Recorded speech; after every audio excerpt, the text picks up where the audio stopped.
You saw the COVID money together. You want to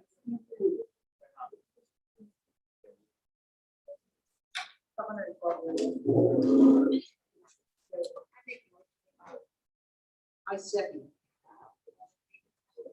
I just never want to have this to be my job. We're just taking it. No. All right. It is 6:03. I'm going to call the May 17th, 2021 Board of Ed meeting to order. Please rise for the Pledge of Allegiance. I pledge allegiance to the flag of the United States of America and to the republic for which it stands, one nation, under God, indivisible, with liberty and justice for all. Hi. Is there anyone from the public that wishes to address the board? The second time, is there anyone from the public that wishes to address the board? Third and final time, anyone from the public who wishes to address the board? None. Public session is closed.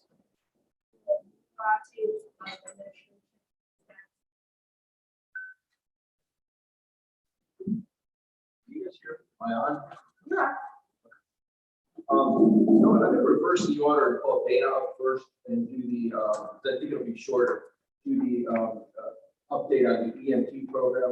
I know that a while back, one of the fire chiefs, I'm not sure if it was Chief Lorenzo or Chief Brian, went to Tabby and told her that we were in the planning stages of it. Wanted Dana to come, we've been working with them on an update of what it's going to take to get the program off the ground and how far we can take the program, because there are going to be some limitations. I think that we are going to be able to offer something in the fall of 22, correct? And I heard grade level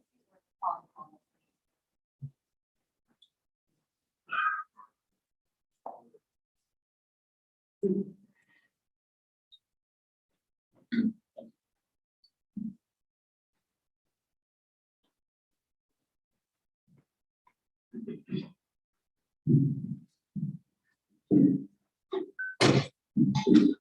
So as Superintendent Keller explained,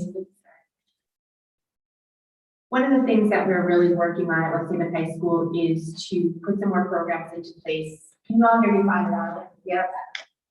Put some more programs into place that really explore different career paths for students. We see that as something that's kind of a shortcoming as far as really getting experience in different career fields. Going off to college, we want to get everything stuff in the career path. And are doing that first rather than some of what you see where students are going to college, choosing one major and realizing it's not for them, choosing another major, ending up spending more tuition, wasting time trying to find out what the passion. So really interested in giving people to career field and helpful getting them down an avenue that's going to give them some kind of certification or some kind of expertise when they leave school. One of the programs we've had a lot of success with is our CNA program. And for those of you who are unfamiliar, we've had many state level awards that we have won under the direction of the president who doesn't have to job with nearly 100% success rate with getting our students certified as CNA. So we recently, about 5 years ago, started building our pathway program. That's the other conversation and we can build that process of getting that. So when we headed towards the fourth stage of that program, biomass certification, look at the number of students we had in that program, and our enrollment time was low and the quality of that course. So we started looking at other options to get that same type of content in a different way and maybe in a way that we had to. One of the avenues we've been exploring is the EMT program. So as we're in this plan, it's really getting off the ground and looking at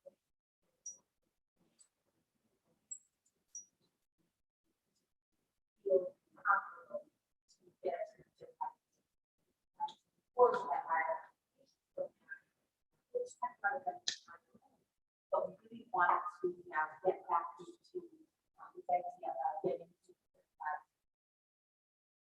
So we did a school where we are training school and it is a school that does training in activity, EMR, so there's a couple of things you can go when you are interested in training program. One of the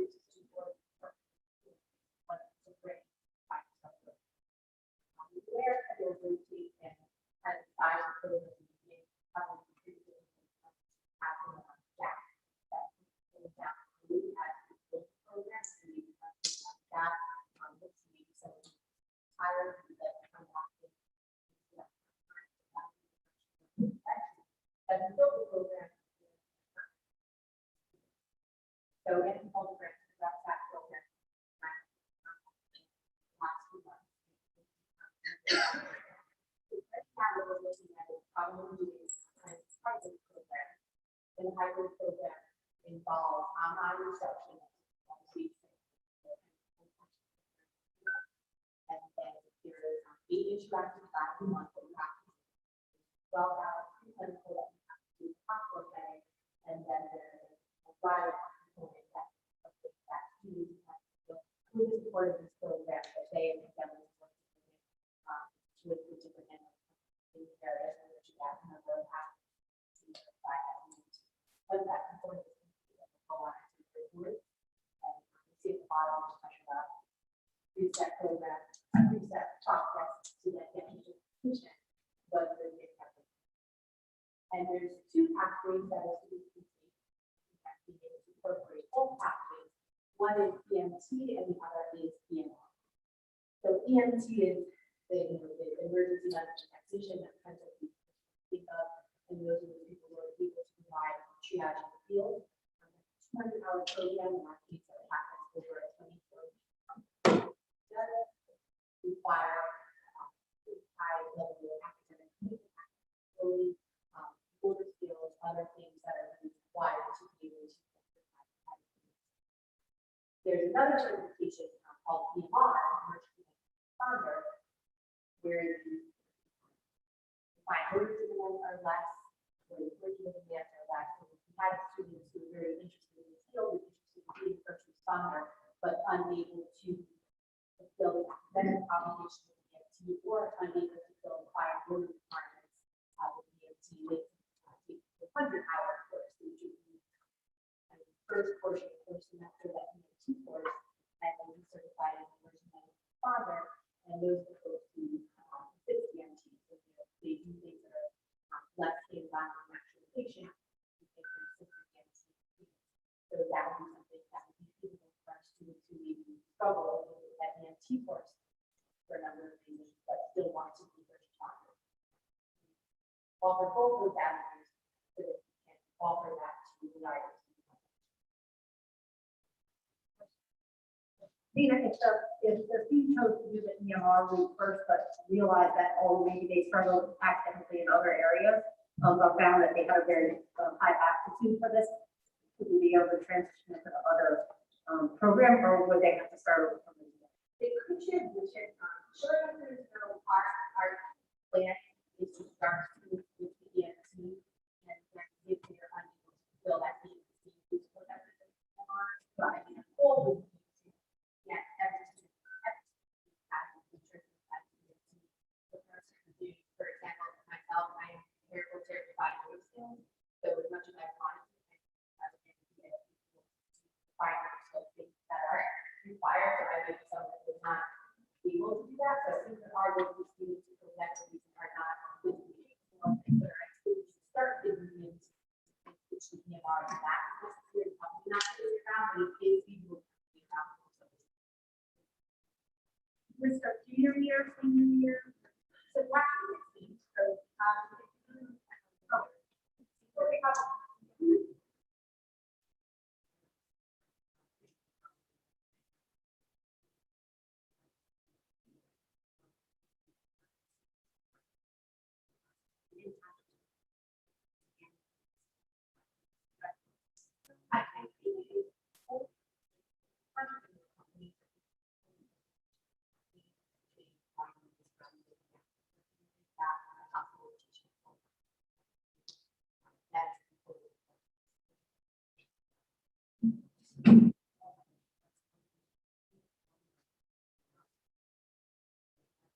I think that I don't know if it's changing now, but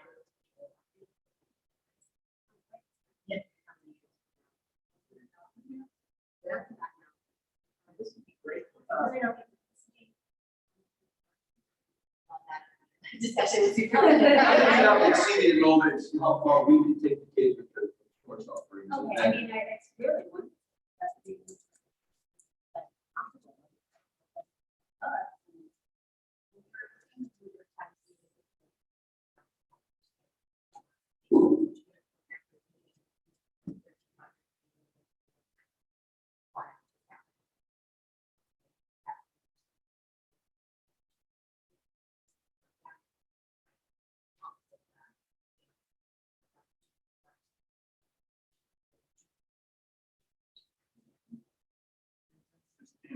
young, and over trauma.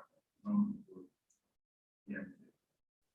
I think that would have to be something to decide for some students that they have.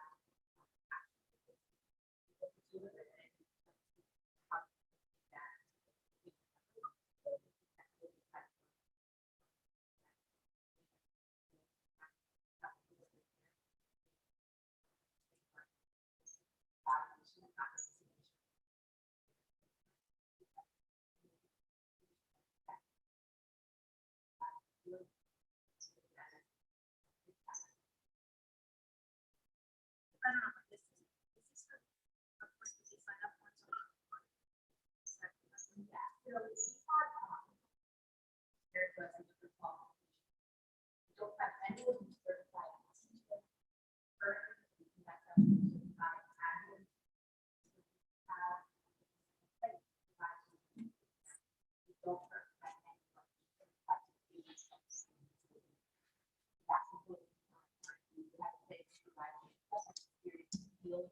Eventually, they would like to feel someone who is certified. How would you put tackle so that you're blocking out and look anymore, but not how we got it. But it's not about mandatory. So the company worked with the student parents to set that up on the hospital to check that out.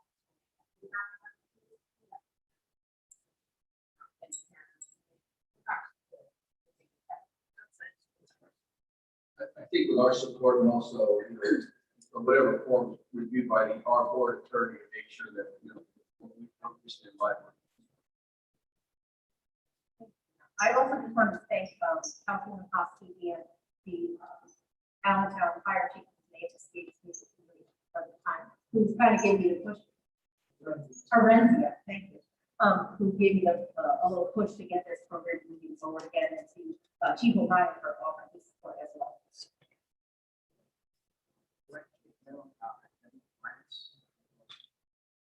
Short answer is no. I think no from the part of it, we have to get part.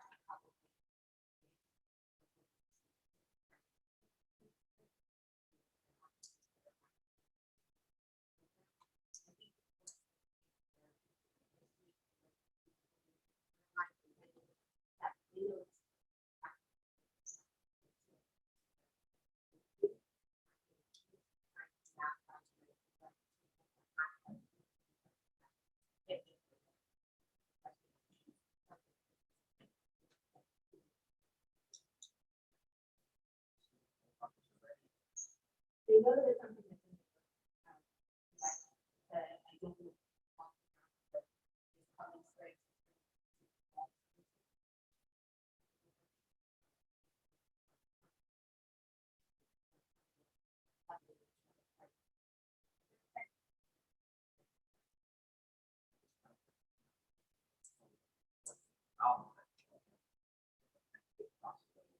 That's when we have a price for time.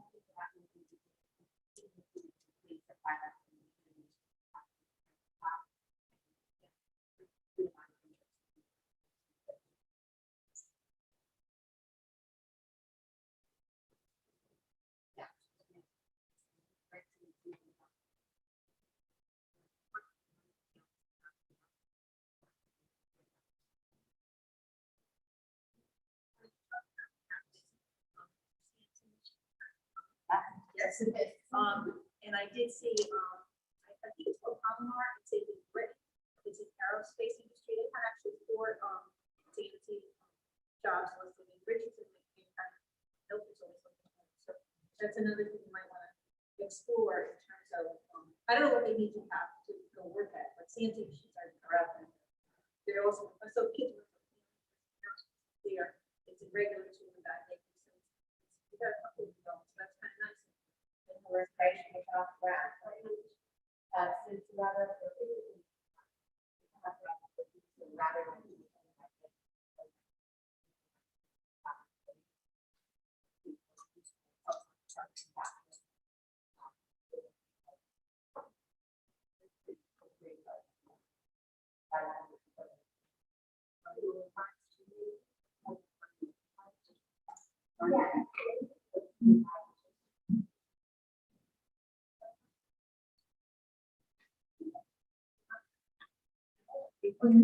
Thank you, Jen. Thanks for that. Dana, if the interest is there, are you gonna make this available through the evening education programs or adult ed as well? They actually already offer, these courses. Oh, okay. If I not try to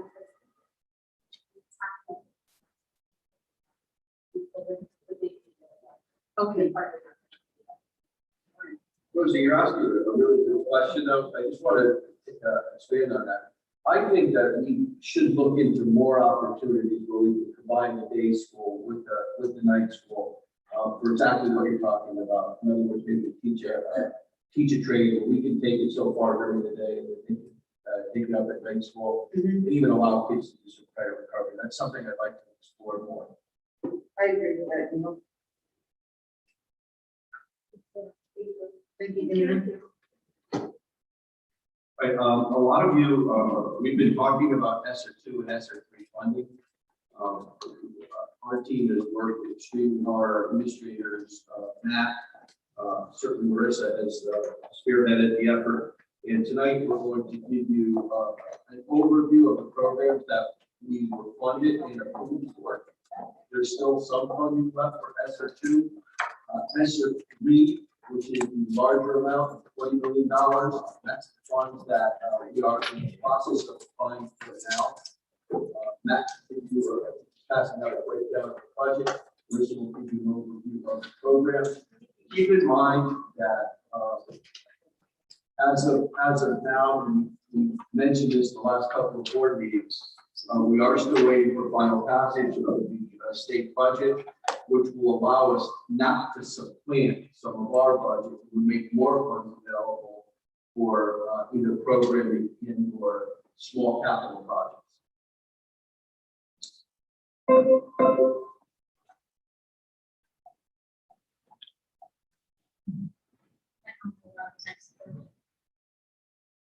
Billy would traffic. Yeah, we were traveling. So I just wanted to give you an overview tonight with some of this assessment fund and how we're approaching our sum. Someone was really with us. We met with a representative from the state who kind of gave us a little bit of guidance. We were on the right path. It's really about recreation and enrichment. Kids are, teachers are, have been under a lot of stress. They are stressed out.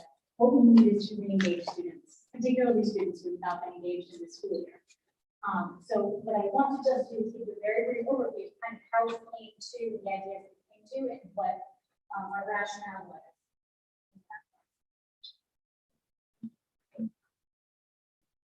So we have four points here. The first thing is the needs assessment. The needs assessment is what we did for districts, really determine what we needed for this summer. Where were we and what could we do going forward? Next is focus intervention. Like, who do we support? We know who the students were who were engaged in classes. We know who the students were that were present and in-person learners. We needed to target those students who weren't taking advantage of the 5 days a week that we were offering. And maybe those students did not get the full experience because as well as we did with remote instruction, it just doesn't replace the in-person social and emotional health that you get from the classroom. Next is engagement. You really have to look at the whole child. Offering academic programs in the summer, there's a good reason to do that.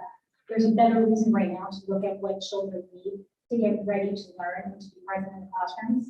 When they've lost some of those skills, some of the kids haven't been in the routine, some of the kids haven't been with their peers. We want kids to get together again and to start relearning how to have those productive relationships. We want them to trust the staff. We want them to want to be with us. And then last is access. We cannot provide programs that are targeting our most at-risk students if we don't remove the barriers to access. Things like transportation and cost.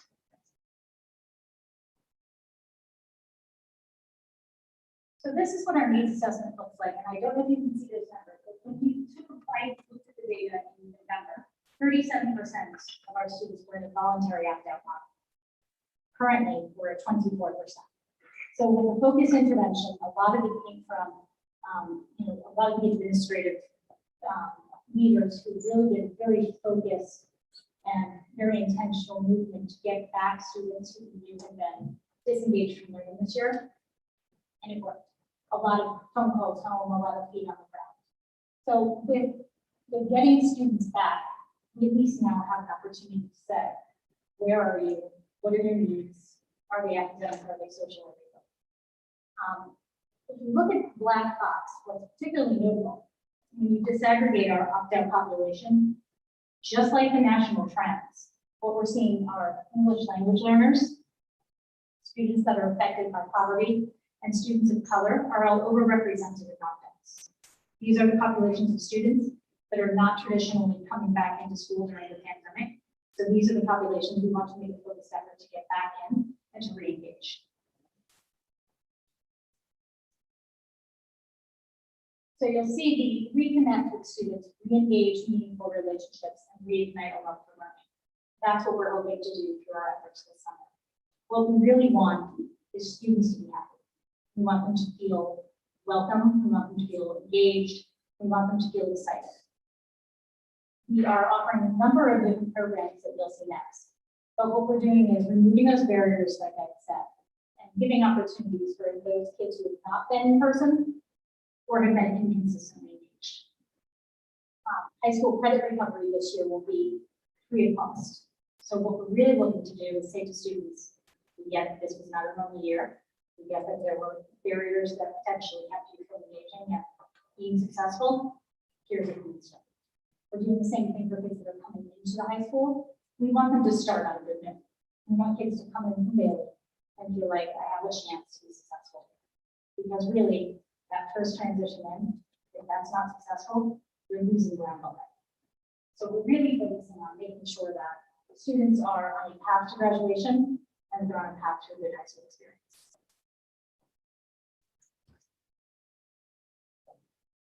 This is almost summer, and you'll see we are serving over 1,000 students this summer.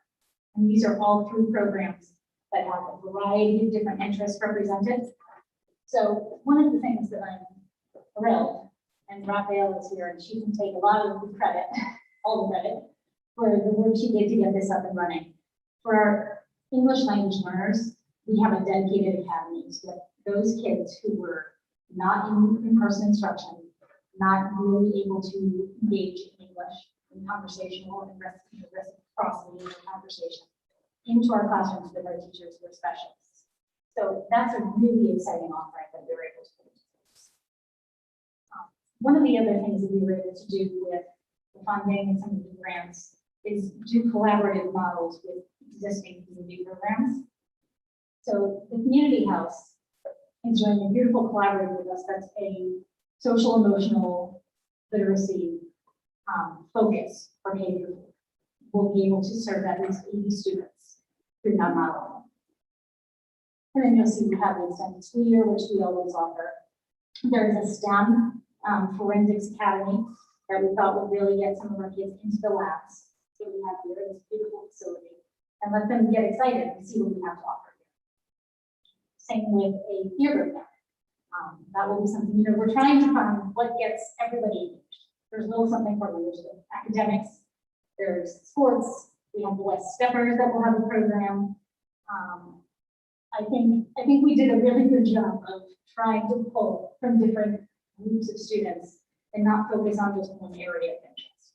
And I think by doing that, we'll really get the buy-in from students, and then we can use people that they know, coaches, teachers, mentors in our community who will really welcome them. And what's exciting is I think the people who, from our staff, said, I'd like to be part of this, are the ones who are really excited about their subject areas. They're the right people for the right spot.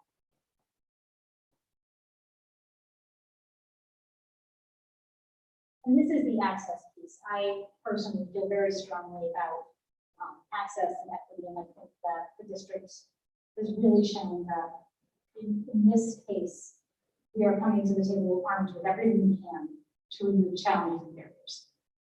So things like transportation, appealing to the students who really need it, and making sure that we are focusing in on those kids. Recreation, enrichment center, providing access to nutritional and meal programs would be in place, of course. So I think that through this, what we're doing this summer is really appealing to most of the demographic. And I think we'll give them something to be excited about.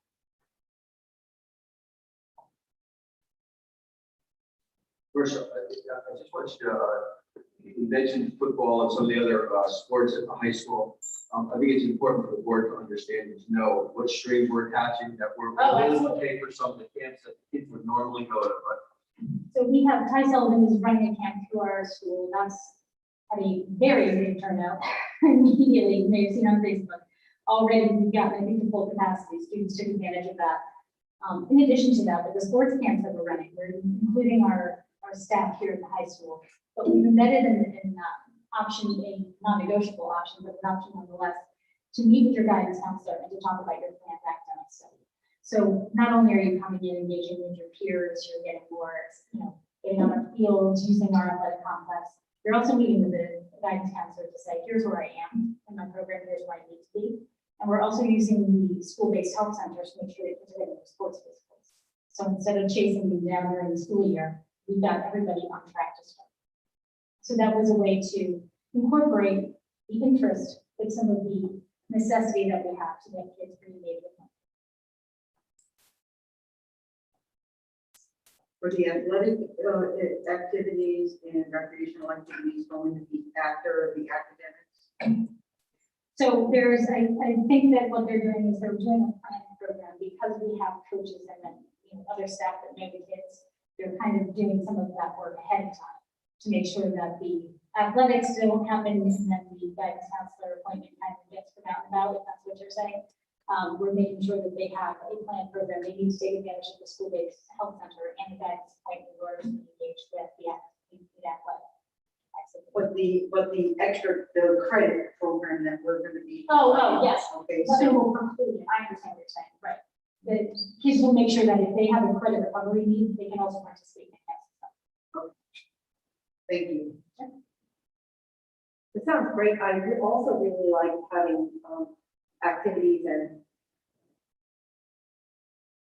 things for the younger kids to participate in that may bring them to this campus, because I think it's really important that they see what we have to offer here and they get, especially with the coaches, like if they establish a relationship with the coaches that are here at the high school, right? If they still want to come here because they want to play for those coaches. And I think it'll be really good for the feeder programs and the sports to be involved with that, to, to show them, this is just as good of a choice, if not better than any other place that you're with that.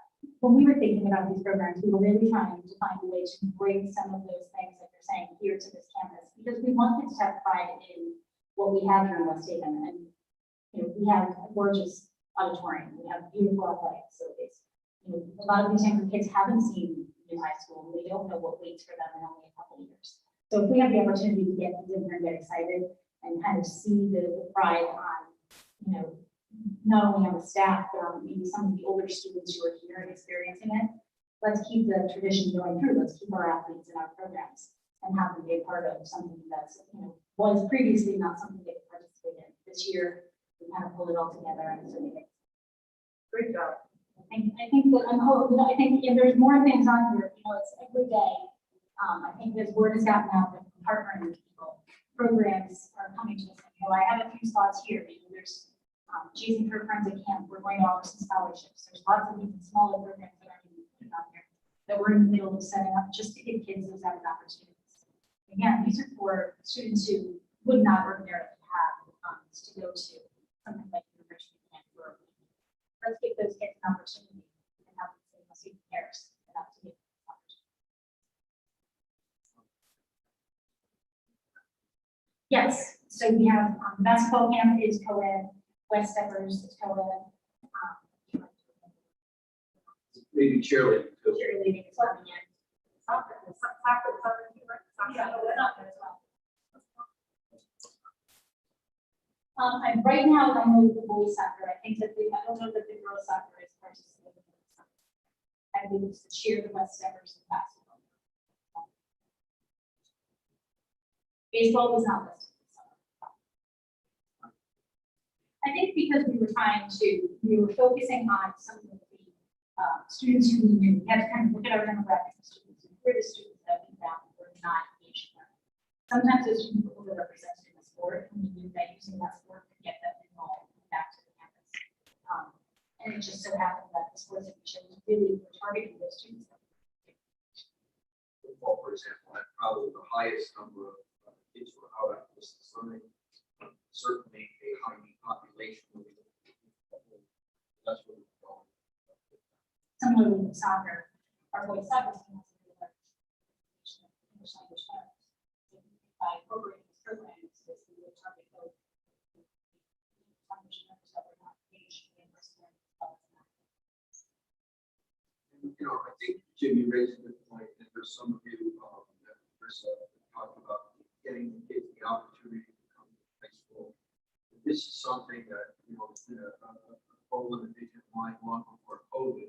I would like to see more sports camps and give all of our coaches the opportunity to run their own camps. You know, I don't mind giving a facility and allow them to make some extra sideline in an effort to get the kids here. I think the quality of our programs are so our facilities are, you know, that's not to even say the number of teachers who are science teachers who are going to be involved in our STEM program, where kids are going to get to see our science labs. That part of it, that will hopefully this is just the beginning. I think I need to again say it. Our administrative team did a great job on this, and led by Marissa and Matt. You can go ahead with the funding, but we didn't have a lot of time to pull a lot of these kinds of things together. And as Marissa also said, there may be some more opportunities. Someone wants to partner us. We have the funds, which I think is a great segue into the issue over at South Rock. And how, you know, we saw a need to run and to do something. And, you know, we came up with a program in a matter of a week. So why don't you explain that to the board? I just was wondering, so with the whole suit, I know you target certain groups, but you know, So not all programs are offered for parents. So what we're trying to do is make sure that actually more of that percentage of programs are on campus. There are solution programs.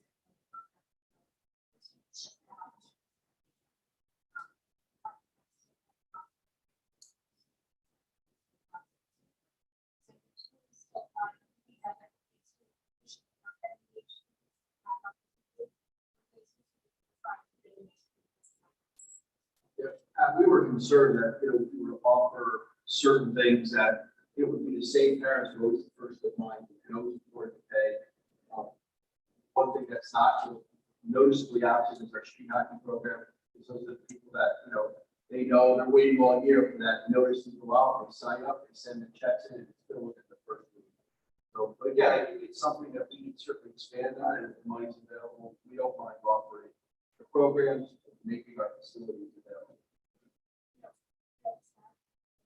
we also have a list that we target these students. Those students are not going to be down on this. So here's something. I think it's exactly how the money was intended to be spent, is to target these at-risk, past at-risk, already, you know, has been under duress, for lack of a better word. So I think it's a great way to spend the money the way that it was actually intended. Struggle sometimes with, you know, the money that we get from the state, sometimes that's supplanted into other things that we don't want to spend, or I think you guys are doing a great job making sure that you're doing.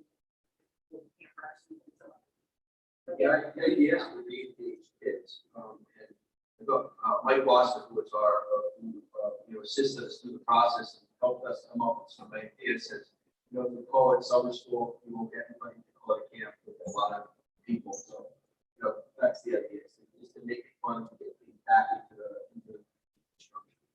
What we have to remember is equals and equity. So if we're really looking at creating equity, what we're doing is trying to raise up those students who need assistance to reach the point that other students are currently at. And it's the only way that we'll really be successful in closing some of the gaps that we may see in academic performance and in just student engagement overall. So we were trying to be very mindful that the feedback was very favorable from the state. We said we're really making a focus So just to piggyback on that, I'm not sure if the community's aware that we've had I some. know some board members are, but that's for sure. So we've had some vandalism and some other issues at Seven Rock and at Washington School. We had a tent that was destroyed. We had some spray painting that has a Seven Rock playground. So we got together and put together a meeting and said we really need to think about how we can have a bigger presence out in school so that we can avoid some of these issues. And what we were able to do is immediately put together a collaborative between some of our teachers and the police department in order to offer a playground kind of after school play program. So we have teachers that immediately said, I'd be willing to stay after and do a few hours of organizing meetings, being a presence, being a role model. And the SROs are going to do the same thing and partner with us. We're going to offer that this week. It will start at Seven Rock and Washington schools. So we're very excited. And we talked with Sergeant Bertola, and he said as soon as he put that notice out, officers were lined up to sign up. So they really want to engage with our kids, and we really want them to have a positive experience with law enforcement so that we're setting the stage for positive interactions going forward. So this was just one of the ways that we thought of solving the issue and some of the things that were happening in our schools. My feeling, and everybody who we've talked to, is that we want the kids to come to the schools. They should want to go to the playgrounds after school. When I was here last week, after I first heard about it, my first reaction was, wow, kids are getting out of school, they're here with their parents, they're wanting to use the playgrounds. And then as the time went on, got later, it got more and more dangerous. What we also think, and we've made this pretty clear, we're going to do a pretty good job. I think we'll do a really good job. And I'm really pleased with the teachers who we have signing up, with teachers, some of our coaches. They're just going to be there. They'll just be there. They're really good at organizing kids, getting them into a game or what they like to do. That program will run from 3 to 5. We're going to have security guards available from 3 to 6. However, we are stressing to the city that after that, somebody's got to be there to monitor the grounds, the vandalism and those kinds of things. We recommend that, if Park Rec or someone else can take over from 6 to 8. One of the things, I spoke to Public Works and some of the other people, they said, what do you think about closing the facility? I said, well, if we have to, we're going to have to close it at 7 o'clock. I'd rather not do that. It's light out. I want kids there. I want them shooting baskets. I want to play on the playground. But we just can't have some of the things that have been happening there happen. So we're going to try it. From the effort, I hope we can make it.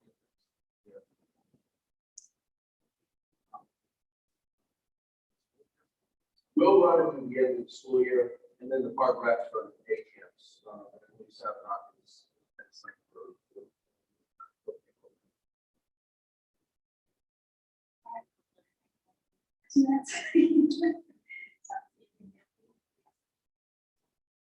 So I handed out a packet that you see is 4 different funding sources that we've had.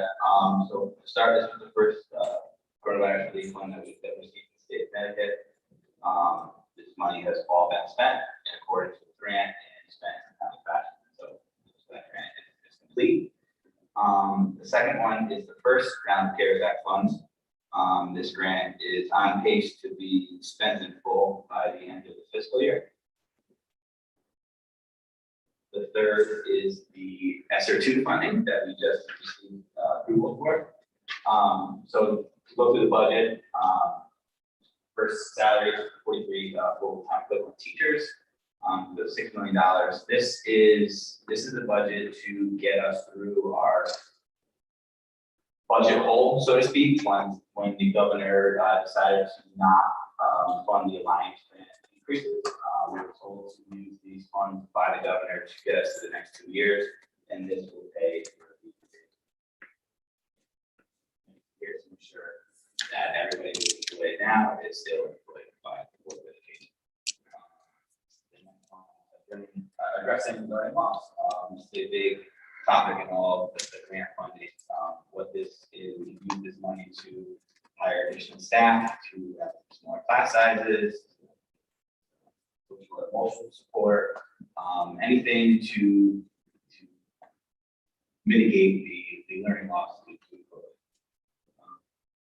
next one is the summer enrichment staffing. This is the contractual payments that we'll be paying all of our staff to run all the camps that Chris spoke about. The tuition line item is the funds that we're setting aside to pay the fees to get into some camps that are not going to be run by the Board of Ed, but are citywide camps to allow kids to have those types of experiences.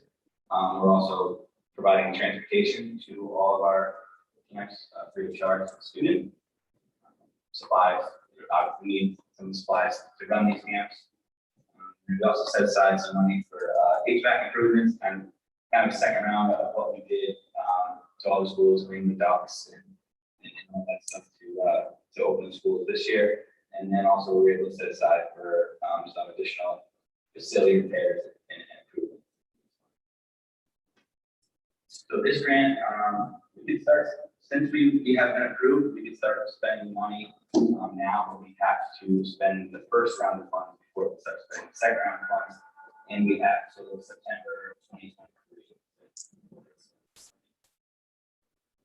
You have a breakdown of the facility repair and improvements. Yeah, I appreciate it. And then just recently, we were awarded the Sr2 funding, American Rescue Plan. Let's see if it's district code 156, so it's 5. But it would be best to give you the entire allowance because the state didn't have the headers on any page. If you were looking at it again after tonight, I don't think it would make much sense just to see two numbers. So in full, we're getting just over $19 million of grant with a mandatory 20% set aside for learning recovery. So that's a little over $3.8 million. This grant application is not due till middle of August. It's not going to be given to we can start working on it until May, early June.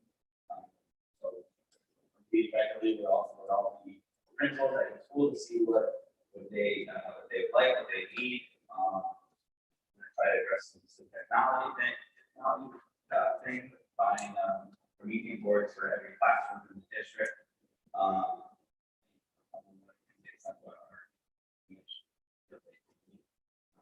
Final page gave you all the authorized uses for this upcoming grant. It's pretty much the same as these grants that we've already received. Addressing learning loss, PPE, spread the virus. Last one basically makes it pretty broad that we have the ability to spend other activities that are necessary to maintain the operation of and continuity of services in local education, continue to employ staff.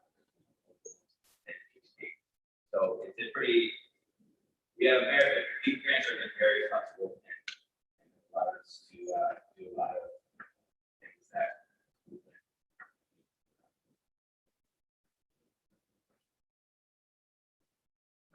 just looking at that $6 million salary, so fast forward, that puts us in July or August of 2023, trying to get the city to understand that $6 million gap. yes, but $6 million plus whatever. correct, plus the next set of grades. That has been addressed to the governor by organizations like Capital Gaps. I believe that is being revisited right now in the governor's budget. Possibly putting some, if not all, of the Alliance grant based on things that earlier. Everybody's concerned that in 3 years, it's not going to be by the governor, not doing the Alliance grant. This might create control that those companies will have to deal with. They don't agree with you. It's just my concern that the $6 million gap is not going to be picked up in 1 year by the city of West Haven. Absolutely. The governor told us to, and kind of left us no choice to use these funds to get through the next couple of years to ensure that everybody's still.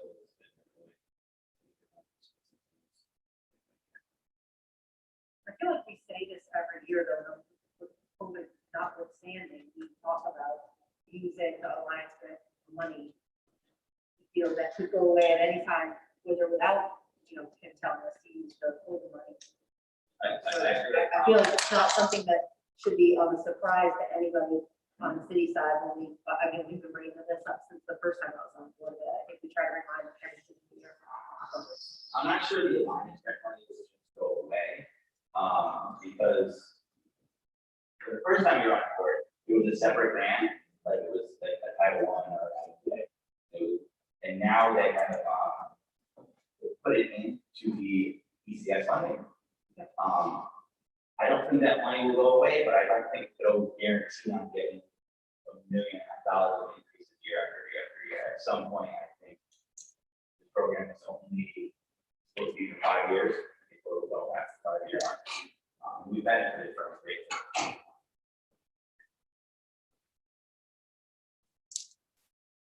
Anything else from that? Great job, Matt, spending all that money. It's a pretty easy problem. Right? Just wanted to mention that we ran a student clinic not long ago, I think May 7th, for our 16-year-old and population. And what was great is we got a lot of recognition for the way in which we approached this, because we really took a health literacy approach as opposed to a social pressure approach. And we said, instead of telling kids you should, let's tell them why you should. And really, we had a lot of success with that, I think, in terms of not necessarily the numbers, we had a lot of that.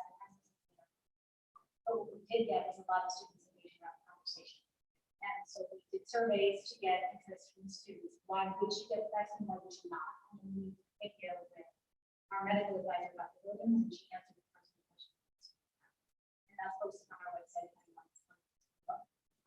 We'll be offering another clinic for our 12-year-old population up.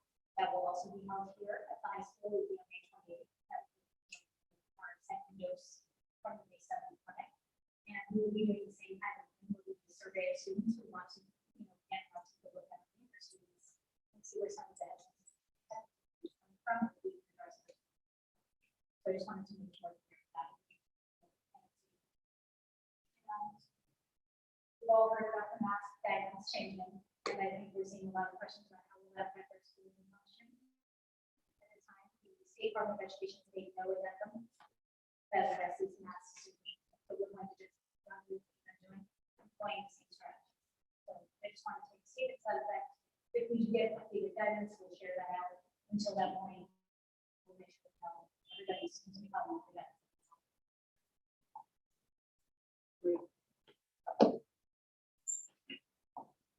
Thank you both. No, just one question. With the Bailey, separate, the Bailey damage on the struck. There was fair work that needs to be done, and if so, can we get that done over the summer break? Bailey repair work has been done.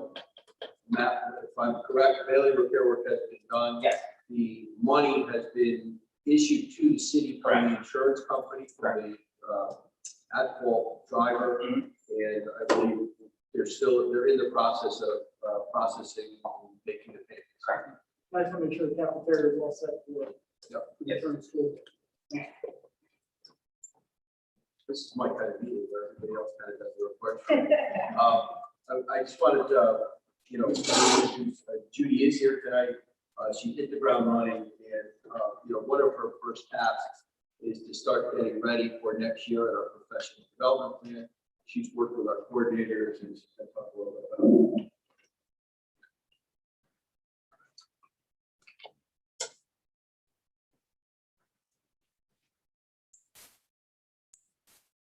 First of all, I want to thank you all for appointing me. I'm really looking forward to working with you, the students, the staff, the coordinators, so we all can make a difference for all the children. So some of the things that we've been talking about, when we talk about professional development, what we've looked at is the whole child coming back, not just the academics, of course, the social, emotional, but what can we do when we come back to start work on the ground running? So what we've titled our PD for coming back is Back to Basics. We have, prior to this, worked with the reduced curriculum, and we had many systems in place already that were working for the children. Because of what happened this year with the COVID past year and a half, actually, we haven't been able to utilize those systems the way we would normally do. When I'm talking about systems is our school-wide data, our grade level data, our SAT teams, which is student assistance teams, using SRBI in the proper way. So we want to revisit those because I'm sure the teachers would like to have, a refresher on that. Plus, we want to tweak some of the things that are already in place. So some of the things we're going to do is go over the processes in place. We're going to have standard forms across the district so that everybody's doing the same thing. We're going to address the needs of those students that are presently attending and the students that are coming back after being out. So doing that would be through the data teams, the SAT teams. So we want to do that in a way so that we include everybody. Staff's going to be trained on this coming August when they come back on a PD day, but we're working with our administrators in June, just before break, to tweak things with them and make sure we go over all those systems that we've already had in place. They're going to be responsible for their buildings. We're also implementing our district improvement plan. Each school will have their own district improvement plan that they will be working on to address the needs of their students. Some of the things we're going to do is work on social emotional. We have some training for that, starting with elementary in August. We have things throughout the year that's going to address also the upper grade levels, intermediate, junior high, and high school. So those are, we're doing it in little increments. Then we're working, and part of that is, it's not just looking at the child and, saying, oh, I don't know what to do. It's giving the teachers like a toolbox, strategies that they can use with the children coming in. Like if they have a meltdown, what do I do? Okay, so things like that. And I have to say that we did do a survey with all the grade levels, and that was one of the things they asked about. What do I do with the kids returning? And quite honestly, I don't think they give themselves enough credit for what they've done already for the children coming back. It's just that mindset, what do I do with the ones that haven't been here for a while? As the children return, we're going to be watching them, assessing what they're doing the first few weeks of school, and then we're going to base our PD in the future based on what we see as we assess them and watch them during those first few weeks. And that will help us with our future needs for the year. We're also doing revisits in literacy and math, some of the systems we have in place for that, and we're going to tweak them. So basically right now, that's where we are with our PD. I've met a lot with the coordinators, and we started meeting as Neil said with the administrator just to see what their needs are, and we're working from there. Anyone have any questions? I have one thing. We have had a lot of parents and a few local elected officials reach out to me about considering doing some anti-racism training with our staff. And not that I believe that we have had an issue with everyone directly, but I think there's been more brought to the table regarding that, about being an ally, being anti-racist. And I was hoping that maybe we could have something on the calendar for next year. Some kind of seminar with that. Recently, they had a speaker whose name escapes me at present. I had COVID. I really feel like I can't remember anything anymore. Who spoke at the committee that is chaired by Councilwoman McGee, and he was very, very informative. And I consider myself to be very, very educated and completely anti-racist. And I found things that were very helpful to me to learn that I was completely unaware of. I thought maybe he would be able to speak right now and I could find out. Yes, I appreciate that. Yes, thank you, Superintendent Kaplan. That's good. He was fast. Yes, anything like that, suggestions. I failed to say that we're doing literacy, math nights. We want to get the parents in to do some, parent nights to help them. So anything like that, if you have suggestions, please email and let me know. Great, thank you very much. Anyone else? Thank you. What? Just welcome aboard. Thank you, Greg. Thank you. We're lucky.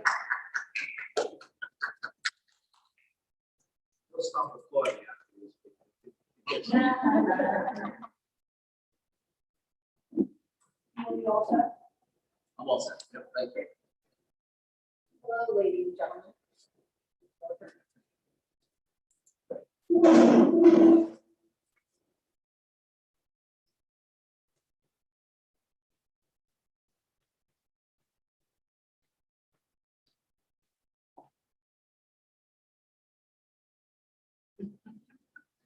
So just some things that happened this past week that we wanted to let the board know about at the high school was our decision day last Friday, which went very well. We took some pictures outside with students who took 10 or more honors for AP classes and placed with a B or higher. And we were very proud to say that we had about 53 students, seniors specifically, that had achieved such an our signing day had a great turnout. We had so many students come down with their college t-shirts on or just their after high school plans, you know, merchandise on, just to come and show everybody what their plans are after their high school. We also had our top 20 luncheons this past week, which Anthony was so fortunate to go to, but this is so popular. This Friday, we have our senior prom coming up, which will be held at Villa Bianca from 6 p.m. to 11 p.m. Make sure to send some pictures out to the board of that afterwards. We would also like to let you know that spring sports is coming to an end. Some of our sports are coming to an end, but our boys baseball, girls softball, and boys lacrosse have made it to states and will continue on for at least another week. Our vaccine clinic last, I believe 2 weeks ago went very well, and we had about 9 students sign up to get the vaccine, which was very exciting, and it went very smoothly. And one of our new student reps was so fortunate to tell us about how great it was, and it really went spectacular. And then we were also informed that one of our teachers, which we're very excited about, this coming digital media class, put together a video about our school, and it was actually featured on Fox News this past week. If any of you are interested in watching this video, you can visit the full vid at whhsnews.com, which is the website, and it has the video all propped up right there. Did we send that out to the board? I think we sent did, it out yes. already.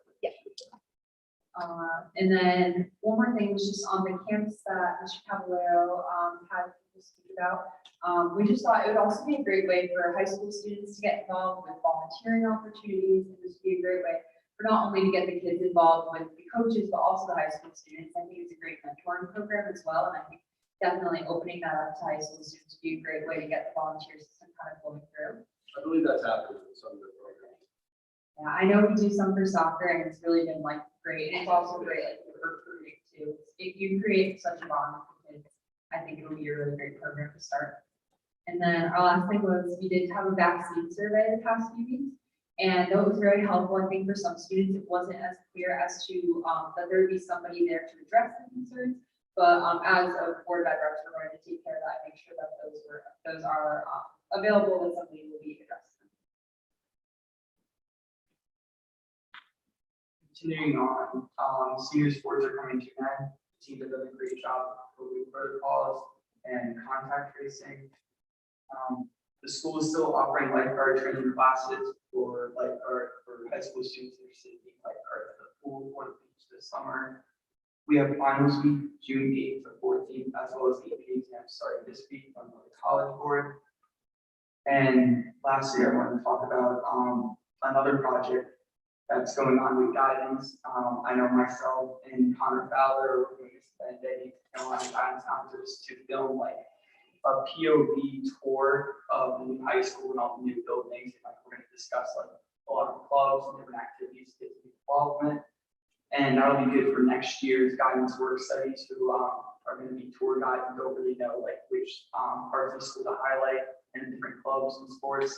And yeah, so that's another big project going on. And lastly, we had a few questions regarding next year's schedule. Is it finalized? And are we going to be going back to a regular schedule? The plan is a regular schedule next year. What it looks like specifically day to day, Mrs. Briggs could answer that better than I could. But as of now, I don't see any reason why we wouldn't be a full day. Hopefully, cafeterias, packed as normal. Anthony, I went over that with Mackenzie and Hannah this morning, so they can fill you in. How does it? Anthony, is that POV video going to be available for us to use on our social media as well? Yeah, we're gonna be filming it this time. We already have like a whole kind of script planned out, which, part of the school. I think that's going to be fabulous.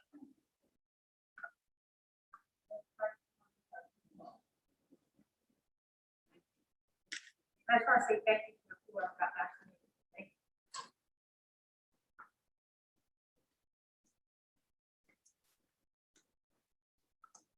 you. Board, one second.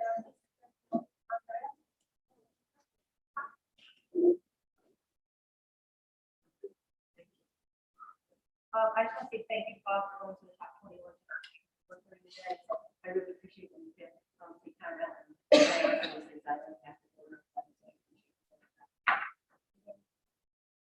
Let's see, Did I steal your thunder? No, no, Sorry. no. It's actually birthday, and really glad that was actually one of those things that was able to occur. Briefing the students as the principals of their goals. Again, we said register our student athletes. All area boys basketball and MVP was not compensated. Eli Blackmore was also on the list, and coach of the year, Mr. Ty Sullivan. And then for all area boys hockey, was Ben. Student athletes. As a, thank you. Yeah. That is really nice to see.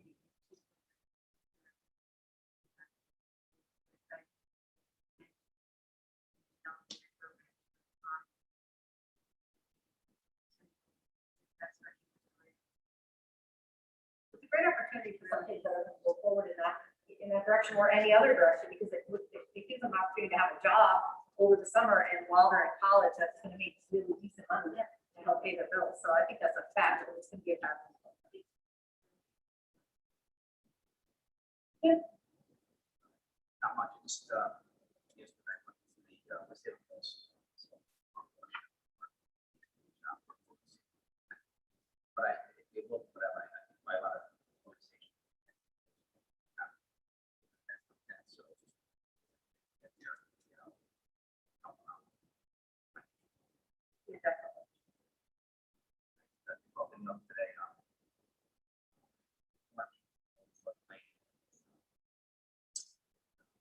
sidewalk area, the job, later, get something. State line. So, I don't know.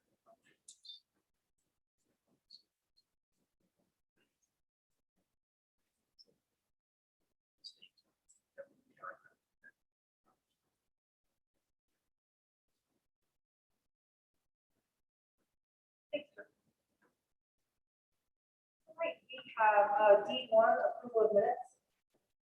Motion to approve the minutes. Any discussion? All in favor? Aye. Any opposed? Passes. We got D3, I'd like to take a motion to do all inclusive. 21-20, those were out. 21-21, Olivia Fagiani. 21-22, Mary Boutros. And 21-23, Tiana Thomas. Motion. Second. All, any discussion? I just, especially the EL teachers, to get them on board early, it's, really goes a long way, helping us out because they are so hard to find. Everybody's, safe. I was also thrilled to see that 3 are former Westies. I think I can credit Dana for that folks, you at least in the picture. So I'd like to see Westies coming home to start their careers. All in favor? Any opposed? Any abstentions? The rest of the motion passes. The rest of the agenda is informational, so I will entertain a motion to adjourn at 7:08. If I could just get, maybe Marissa, if you could get your presentation to Amanda, and get that out to the board, just in case they have some questions. I also was remiss in saying that Rosemary Russo was unable to attend and her son's college graduation. So congratulations to him, and hopefully she's having a fabulous trip. We are adjourned. Second. Happy birthday. Happy birthday to you. Happy birthday to you. Happy birthday, dear Lindsay. Happy birthday to you.